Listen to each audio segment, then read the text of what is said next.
මේ ලිවියම් රෙඩ් මල පේනකොටම ඔයාට පේනවද මේ කොළවල කහපාට ඩොට් එකක් තියෙනවා. සමහර අය මේ ගස්වල ෆොටෝස් මට එවලා අහනම වෙලාවකට ලිවියම් රෙඩ් වල මේක ලෙඩක්ද? ඇයි මෙහෙම වෙන්නේ? මල හරිම ලස්සන තියෙනවා.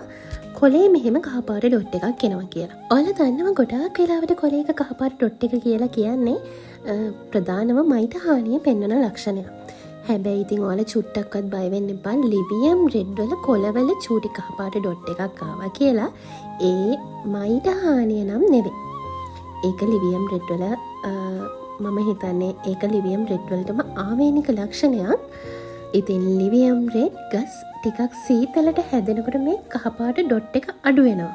හැබැයි මම මේ ඔයාට පෙන්නන මම මේ ගියපු නෙට් හවුස් එක ඇත්තටම සීතල පැත්තක තියෙන එකක්.